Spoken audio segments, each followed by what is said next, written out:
Rajya Sabha seat கொடுத்தால் யாரு கூட வேண்டுமானாலும் கூட்டணி வைக்க தயாராகும் தேமுதிக. சொந்த சின்னத்தில் தான் நிற்போம் என அடம் பிடிக்கும் மதிமுக. நான் தான் உண்மையான பாமக, என்னை கூட்டணி பேச்சுவார்த்தைக்கு கூப்பிடுங்க. அப்பா மகன் ஒரே போட்டிதான்.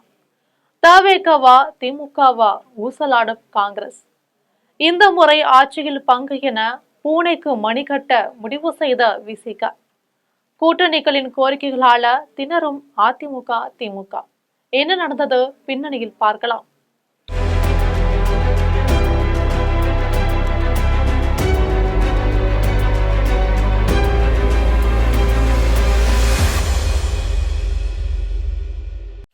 இரண்டாயிரத்தி 26ஆம் ஆண்டு நடைபெறவுள்ள சட்டமன்ற தேர்தலை முன்னிட்டு தமிழகத்தின் அரசியல் களம் தற்போதே சூடுபிடிக்க தொடங்கிருச்சு.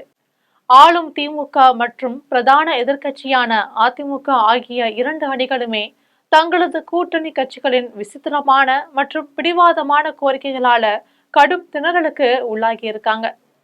குறிப்பா விஜயகாந்த் காலத்திற்கு பிறகு தனது செல்வாக்கை தக்க வைக்க போராடும் தேமுதிக இந்த முறை ராஜ்யசபா சீட் ஒன்றுக்கு உத்தரவாதம் அளிக்கும் கட்சியுடன் மட்டுமே கூட்டணி என்ற ஒற்றை இலக்கில் இயங்கி வருவதா சொல்லப்படுது. ராஜ்யசபா சீட் கொடுத்தால் எந்த சித்தாந்த வேறுபாடும் இல்லாம யார் கூட வேண்டுமானாலும் கைகோர்க்க தயார் என்ற தேமுதிகவின் நிலைப்பாடு திராவிட கட்சிகளுக்கு பெரும் நெருக்கடியை தான் கொடுக்குது. மறுபுறம் பார்க்கும் பொழுது திமுக கூட்டணியில் அங்கம் வகிக்கும் மதிமுக இந்த முறை எக்காரணத்தை கொண்டும் உதயசூரியன் சின்னத்துல போட்டியிட போவதில்லை என்பதுல ரொம்பவே உறுதியா இருக்காங்க. சொந்த சின்னமான பம்பரத்தில் தான் நிற்போம் என வைகோ மற்றும் துரை வைகோ அடம்பிடிப்பது திமுக தலைமைக்கு தலைவலியவே ஏற்படுத்துது. கடந்த தேர்தலில் கூட்டணி சின்னத்துல போட்டியிட்டது கட்சியின் தனித்துவத்தை பாதித்துள்ளதா மதிமுகவினர் கருதுறாங்க.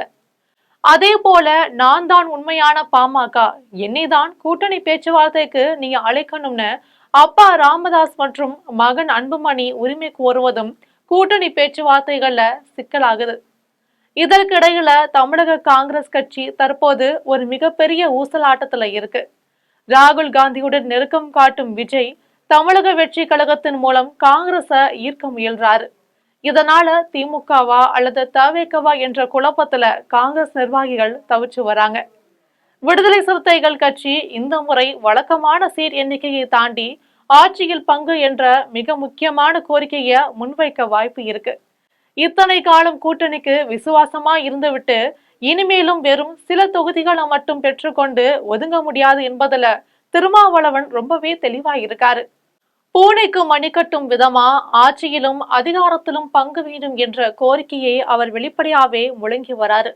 இது திமுக தலைமையிலான அமைச்சரவையில் இடம் வேண்டும் என்பதாக பார்க்கப்படுவதால் திமுக இதை எப்படி சமாளிக்க போகிறது என்பது பெரும் எதிர்பார்ப்பையை ஏற்படுத்திருக்கு.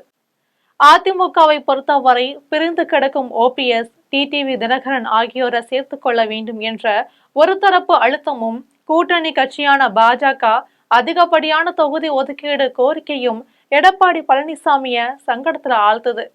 அதிமுக தலைமையில ஒரு மெகா கூட்டணியை உருவாக்க முயன்றாலும் ஒவ்வொரு கட்சியும் தங்களது நிபந்தனைகளை முன்வைப்பதால பேச்சுவார்த்தைகள் இழுபறியாகவே நீடிக்குது.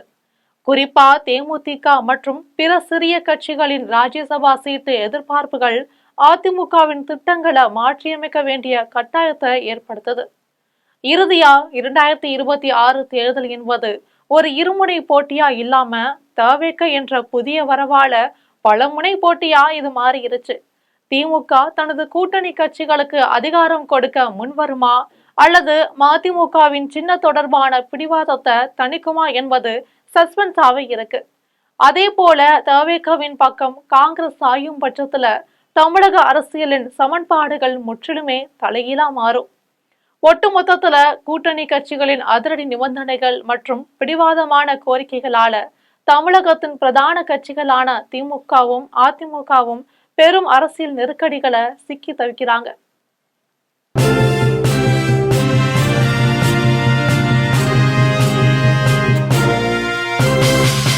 உடனுக்குடன் அப்டேட் தெரிந்து கொள்ள ஜெம் டிவி தமிழ் ஆப்பை இன்ஸ்டால் செய்யவும்.